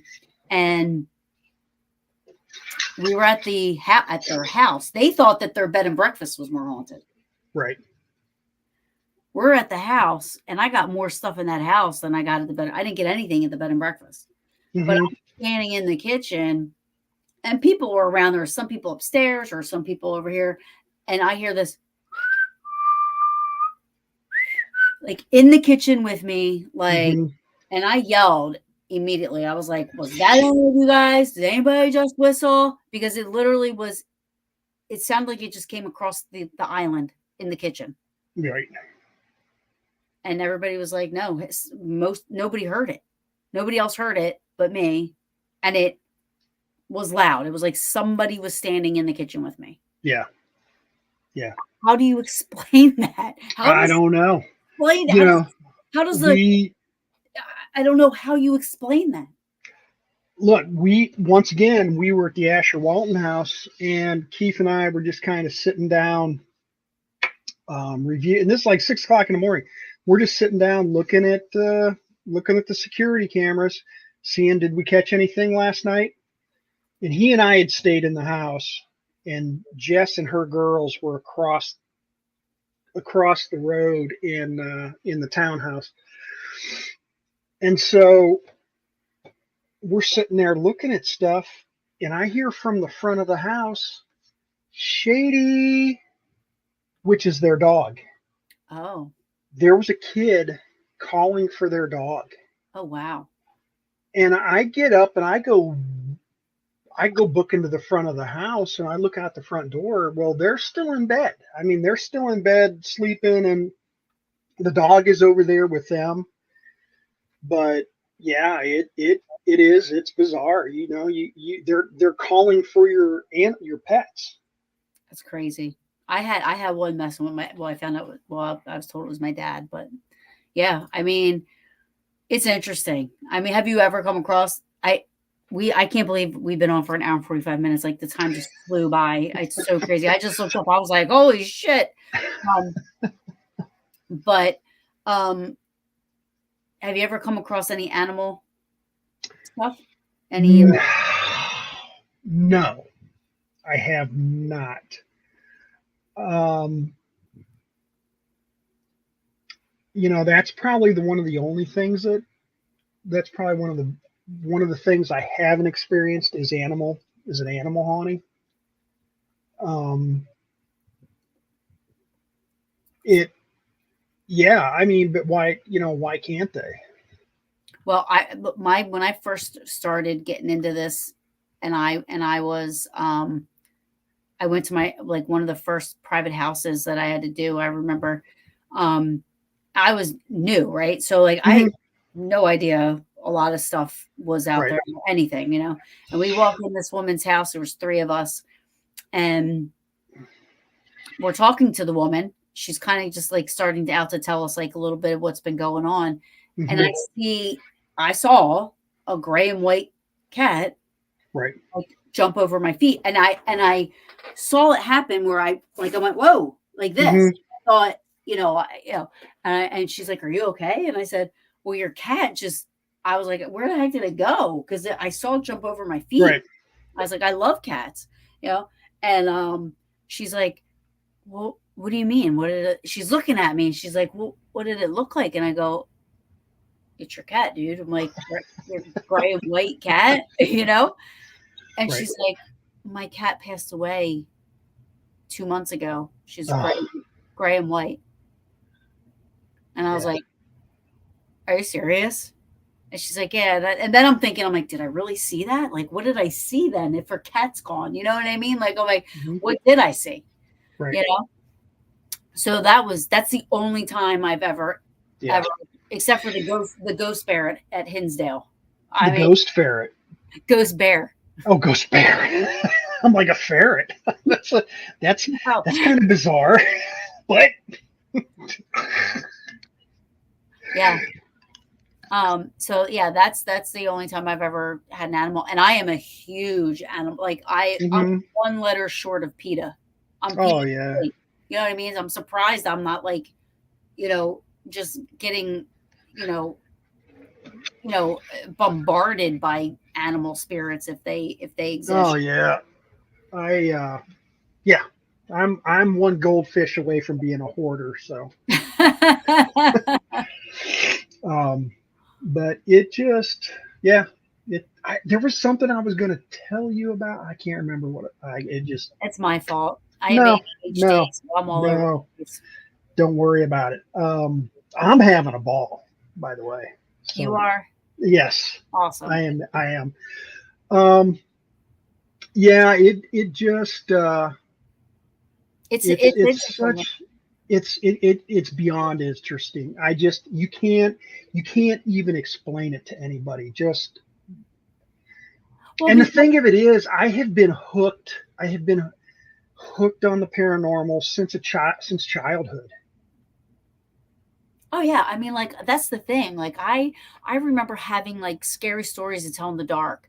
Hmm. And Hmm. I read a book on the Brown Lady of Raynham Hall. And Right. I would watch Tales from the Crypt, and I would watch Twilight Zones, Hmm. and ghosty movies. Like I love Right. all that stuff. But Yes. there was a time where I wanted nothing to do with it.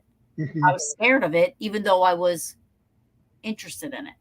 Right. And I even watched Ghost. I started watching Ghost Hunters because I started watching Ghost Hunters before I ever got into anything. I mean, I was already at a point where watching John Edwards, and I was a little bit more open to it.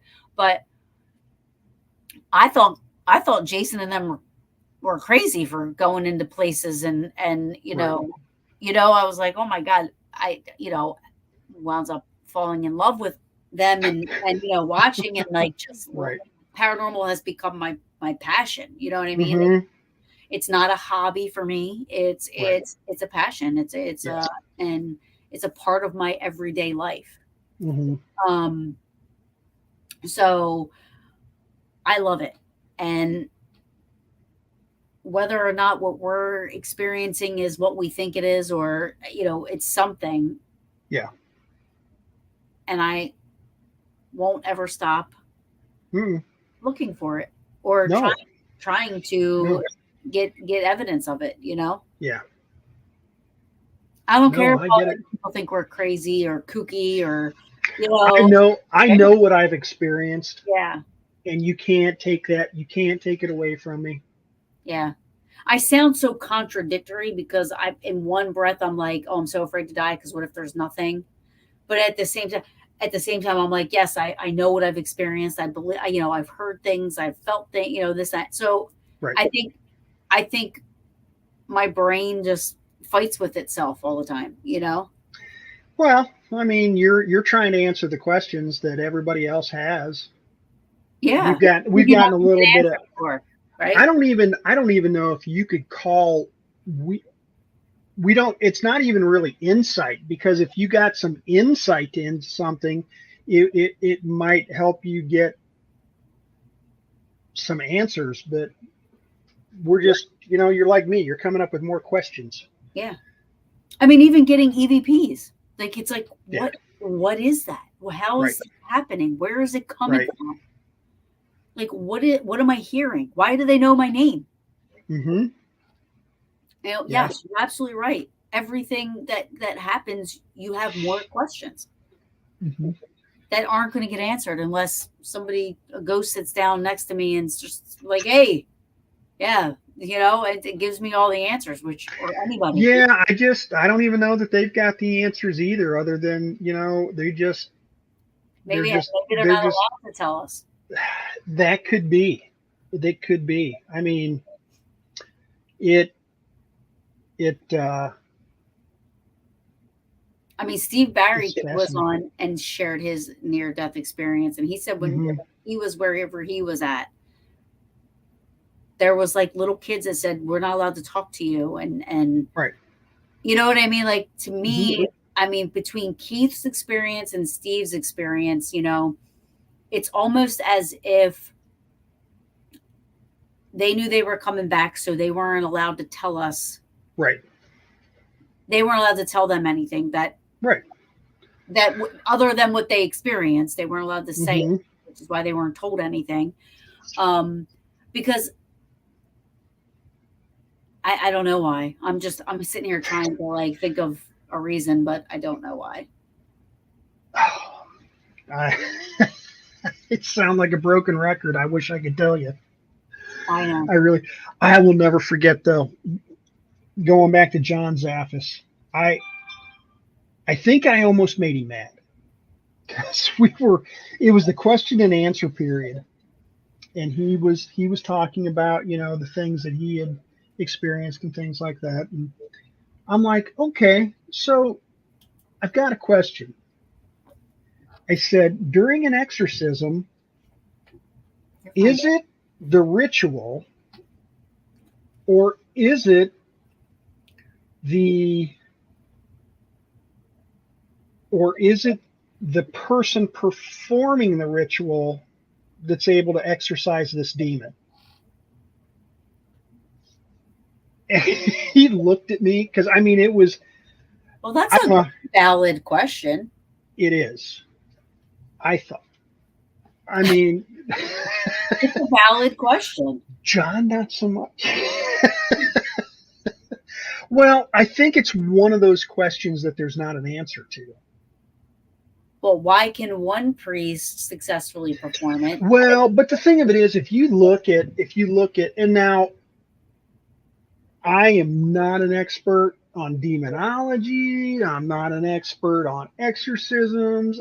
I only know what I know from people I've listened to and things I've read. Exorcisms a lot of times aren't just one,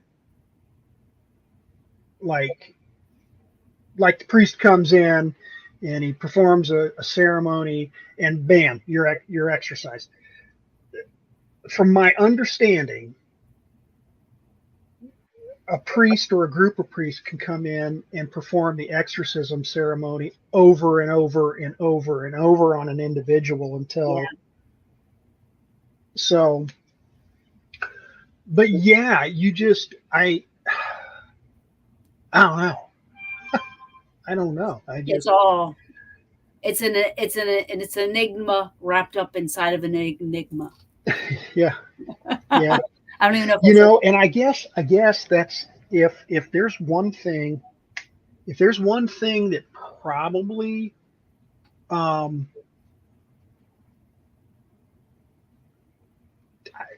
don't want to say scares me, or is that whole demonic element, because I'm sorry, that's a whole separate thing from a haunting. Yeah. No, I don't want in paranormal. I don't want any part of it. I don't want to be a part of it. I don't just. Nope. You know what's interesting? I had a dream one night. When I say dream, it wasn't a nightmare. It sounds like it should have been a nightmare. But it wasn't. So I fell asleep and I remember, and it was another vivid dream, not like with my dad, but it was a very vivid dream. And I remember I was in a house with this woman and 2 kids, and I said, "Get behind me. I'm going to protect you." Right. And I literally went fisticuffs with a demon in my dream. This thing was humongous. I can't remember exactly what it looked like because I don't ever remember looking at it directly in the face. I just remember I fought this thing and it disappeared out of the house I was in. Right. And I looked at the woman and the kids and I said, okay, it's gone, but I got to go to the next house because it went to the next house. Right. So I got to go to the next house. You guys are safe now. It's gone. And I woke up and I was like, holy shit. Right. I was like, that was intense. I fell back asleep. I woke up and I got out of bed. And as I'm walking, every muscle in my body hurt. Yeah. Like I had just worked out for like 6 hours. Like, not to be TMI, but walking across and my boot, like the muscles in my chest area were hurting. Like everything, just walking hurt. You must have been really tense in your like it clenched up. That scared me, like to the point where I actually reached out to somebody that was, that was involved in that kind of stuff. And I said, listen, I just had this crazy, I was like, I need, because I don't do that kind of stuff. I don't want nothing to do with it. I don't know why that happened. I said, but it was a little bit too close to home. And it, you know what I mean? I didn't like it. Yeah. So I used to have a reoccurring nightmare. And I probably had it for, I don't know, 10, 15 years. And I haven't had one. I probably haven't had one in 5 or so, but it all revolved around a haunted house. And in this house, now it wasn't always the same house. But at the top of this house, in the attic or, the top bedroom, there was always this old crone sitting in a bed waiting. And that's how it ended every time. I'd be walking up these stairs and I'd enter this bedroom and there's this old crone sitting in this gigantic bed. I just What are you saying? A crone? Crone, Crone. What's a crone? An old, it's an old woman, Okay. like an old hideous woman, Okay. and that's at the point I would wake up. Normally, I'd wake up hollering at it or something like that. So I mean, and I would probably have it once or twice a year, and but I haven't had it for a long time now. Well, that's So good. Well, you just talked yeah, about it. So, hi, you just woke the crone up. yeah. So I was always interested. Was there what the meaning was behind it, or what? Yeah. Yeah, that was the only dream I ever had like that. Then on the flip side of that, I had a dream where I was falling. I want to compare it to like a bigger Niagara Falls, Mm-hmm. and I knew I was going to die as I was falling, Mm-hmm. and I was like, I need to know if you exist, and I'm yelling out, and this voice said, I can't tell you. You just have to believe. And I said, no, I need to know. Tell me before I die. Mm-hmm. I'm Mm-hmm. like screaming this at the top of my lungs as I'm falling into like, Yeah. into the Niagara Falls. And Mm-hmm. it said again, no, you just have to have faith and believe. And I woke up and I'm like, well, that was strange because it was very intense. It was very real. Like I could feel myself, like the anxiety and the scare and the fear. Now, granted, I do, like I said, I go through nights where I'm like trying to medicinally put myself to sleep because my mind will not stop. My mind won't stop. You know what I mean? Mm-hmm. So it is something that's in my subconscious a lot. You know what I mean? So I'm not Mm-hmm. saying that I had this like crazy dream that I talked to God or anything like that. You know Right. what I mean? No, I get you. But it was an intense dream. It was really just as intense as the other one. Mm-hmm. You know? No, I get it. I've had them too. It's Yeah, just it's wild what your brain does. really is. But is your brain connected to something else? I mean, when you're in that space where you're asleep. I mean, people like astral project. They like whatever they. I mean, I want to try to learn how to do that so I can like go to like Brad Pitt's house. Brad Pitt will be on the news like, I have a succubus. But yes, you don't. He sure does. But now you don't want to come back and find your body occupied by something else. No, I do not. That is so true.